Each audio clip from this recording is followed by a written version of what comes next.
यादें स्वतंत्रता संग्राम की। वंदे मातरम, वंदे मातरम। सुजलाम सुफलाम मलयज शीतलाम, सुजलाम सुफलाम मलयज शीतलाम। सत्य श्यामला मातरम, वंदे मातरम, वंदे मातरम। प्रस्तुत है यादें स्वतंत्रता संग्राम की श्रृंखला के अंतर्गत कार्यक्रम सविनय अवज्ञा आंदोलन।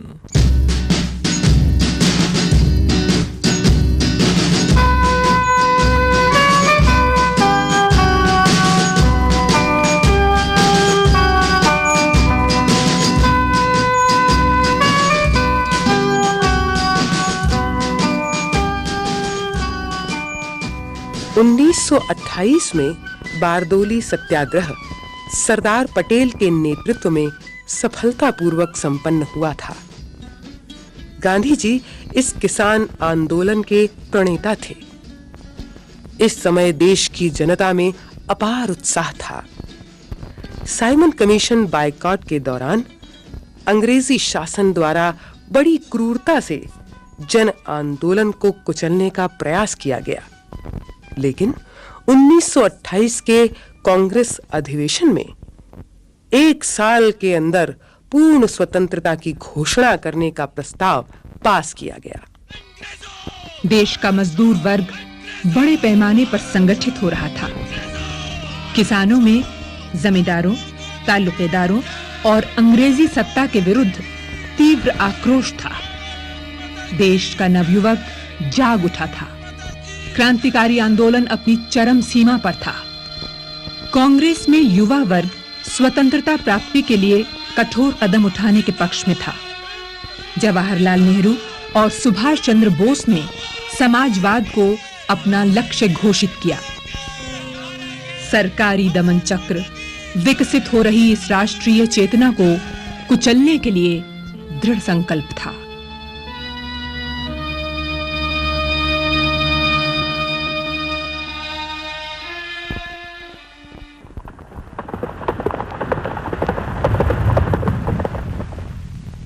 You! इन बागी आंदोलनकारियों पर बगावत का मुकदमा चलाओ। इनको पकड़कर मीरठ पे बंद करो, खाला पानी भेजो।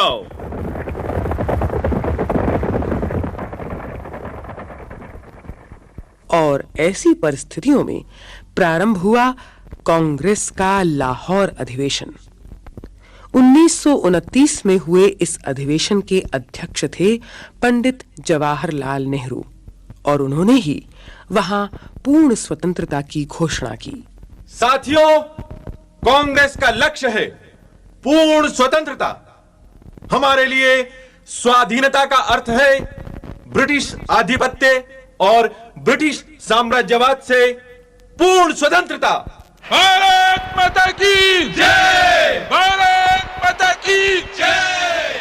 31 दिसंबर 1929 की आधी रात को लाहौर में रावी नदी के किनारे नववर्ष के आगमन का स्वागत भारत का तिरंगा फहराकर किया गया।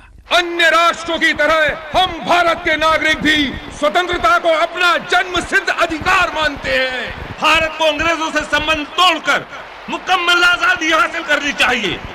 इनकलाब जिंदाबाद! इनकलाब जिंदाबाद! इनकलाब जिंदाबाद! इनकलाब जिंदाबाद! पूर्ण स्वतंत्रता हम सविनय अवज्ञा आंदोलन से लेंगे। हमें गांधी जी के आदेश का इंतजार है। महात्मा गांधी की जय! महात्मा गांधी की जय! 26 जनवरी 1930 के दिन स्वतंत्रता दिवस मनाया गया। देश भर में स्वतंत्रता सेनानियों ने पूर्ण स्वतंत्रता की शपथ ली। आंदोलन छेड़ने से पहले गांधी जी ने अंग्रेजों से समझौते के कई प्रयास किए। उन्होंने वायसराय के सामने 11 मांगे रखी और उन्हें पत्र भी लिखे, पर फिरंगी सरकार पर कोई असर नहीं पड़ा। वायसराय लॉर्ड इरविन ने गांधी जी की मांगें ठुकरा दी। तब गांधी जी ने कहा, अंग्रेजी सरकार केवल शक्ति के आगे ही जवाब देती है।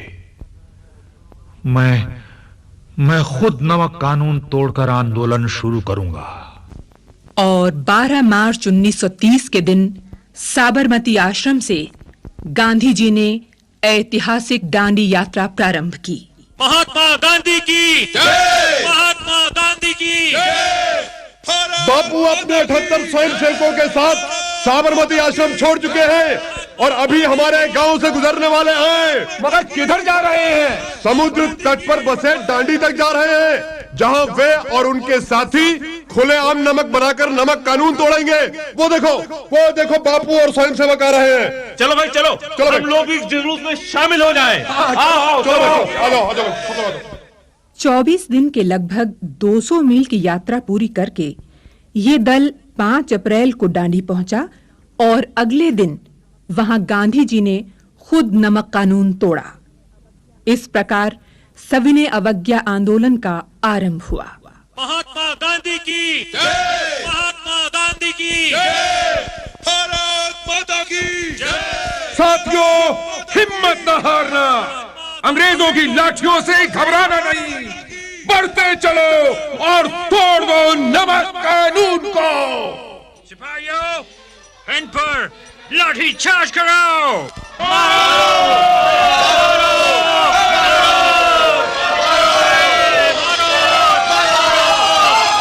साथियों, खून बहने से मत डरो, हमें हिंसा का जवाब अहिंसा से देना है।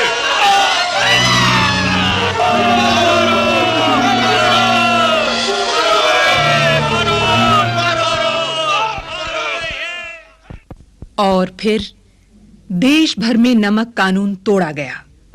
स्वदेशी चीजों के इस्तेमाल पर जोर दिया गया और लोग विदेशी माल का बहिष्कार करने लगे। महात्मा गांधी जिंदाबाद, महात्मा गांधी जिंदाबाद, महात्मा गांधी जिंदाबाद। विदेशी कपड़ों का बहिष्कार करो, विदेशी कपड़ों का बहिष्कार करो, विदेशी कपड़ों का बहिष्कार करो। जो विदेशी सामान बेचेंगे हम उनकी दुकान पर धरना देंगे। पहली बार स्वतंत्रता संग्राम में महिलाओं ने इतनी भारी संख्या में भाग लिया। केवल दिल्ली में ही औरतें गिरफ्तार की गईं। बहिष्कार मुख्यतः विदेशी कपड़े का हुआ, जो सबसे अधिक सफल बंगाल और उड़ीसा में रहा।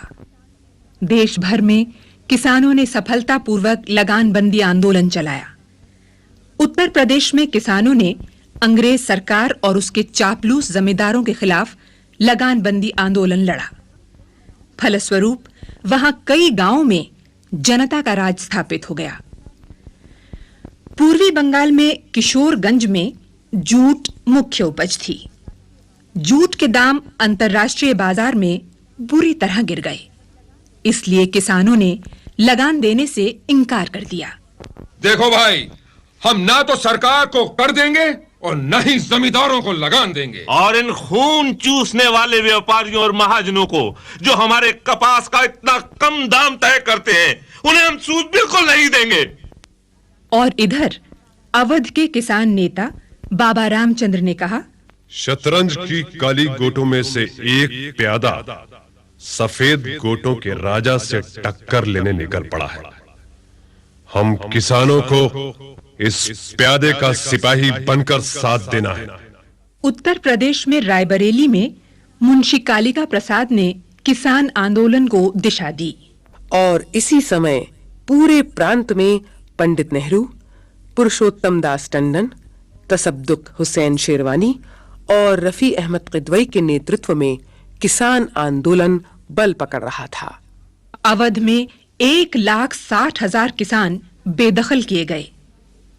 कालीकट में कृष्ण विल्लेई ने पुलिस की दनादन पड़ रही लाठियों के बावजूद तिरंगे झंडे को ऊंचा ही रखा। बिहार में चौकीदारी टैक्स का बायकॉट सफल हुआ। मध्य प्रदेश में सविनय अवज्ञा आंदोलन वन कर के खिलाफ चलाया गया। कर्नाटक में भी लगानबंदी आंदोलन सफल रहा। और उधर सीमांत प्रांत में खुदाई खिदमतगार आंदोलन जोरों पर था। इस खुदाई खिदमतगार आंदोलन के नेता थे खान अब्दुल गफ्फार खान, जिन्हें हम सीमांत गांधी के नाम से भी जानते हैं। सीमांत गांधी के इशारे पर सीमांत प्रांत के लोगों ने आंदोलन को सफल बनाया। खुदाई खिदमतगार आंदोलन से अंग्रेजी सरकार तबाह हो गई और 23 अप्रैल 1930 को अंग्रेजी सरकार ने खुदाई खिदमतगार आंदोलन के नेता खान अब्दुल गफ्फार खान की गिरफ्तारी का आदेश जारी किया।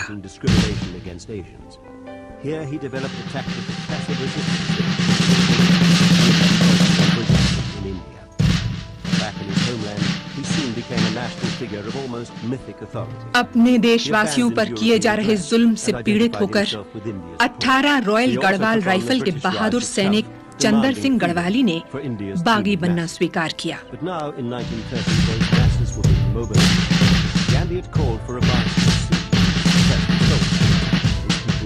रुक जाओ साथियों, रुक जाओ भाइयों, गोली मत चलाओ। दोस्तों, हमें अपने निहत्थे भाइयों पर गोली नहीं चलानी चाहिए। ये अंग्रेज हमसे कितना बड़ा अपराध करा रहे हैं। ठीक तो कह रहा है चंद्र सिंह गढ़वाली। हाँ, हम गोली नहीं चलाएंगे। हम अपने पठान, किसान और मजदूर भाइयों के साथ हैं। बिल्कुल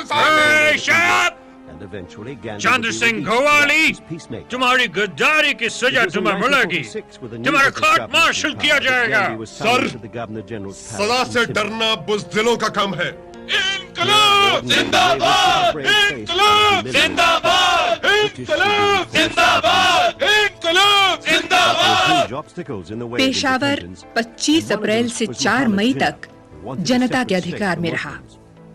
गोरे सैनिकों ने फिर अपनी सत्ता जमाई और दमन अपनी चरम सीमा पर पहुंच गया। पंजाब में अकाली भी अपना मोर्चा संभाले थे। हमारे दल के नेता मास्टर तारा सिंह ने पेशावर में खुदाई खिदमतगारों पर हो रहे अत्याचार के खिलाफ अकाली जत्थे का नेतृत्व करने का फैसला किया है। जो बोले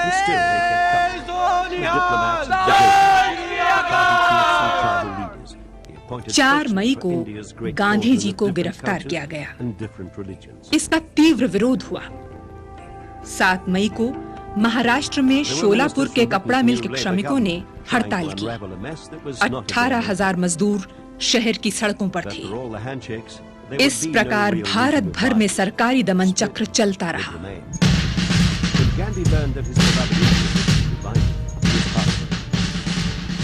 90,000 से अधिक स्त्री, पुरुष और बच्चों को जेल में डाल दिया गया, पर आंदोलन दबाया न जा सका।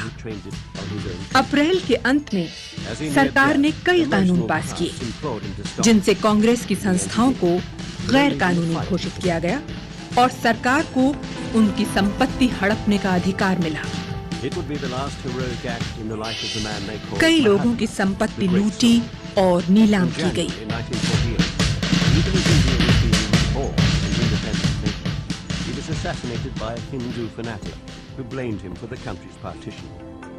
इतना सब करने के बाद अंग्रेजी सरकार को समझौता करना ही पड़ा। 26 जनवरी 1931 के दिन गांधी जी और कांग्रेस कार्यकारिणी के सदस्यों को रिहा कर दिया गया।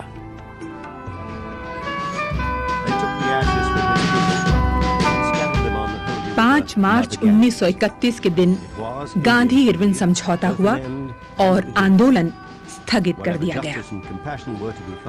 गांधी जी दूसरे गोलमेज सम्मेलन में हिस्सा लेने इंग्लैंड गए, परंतु वार्ता का कोई हल नहीं निकला।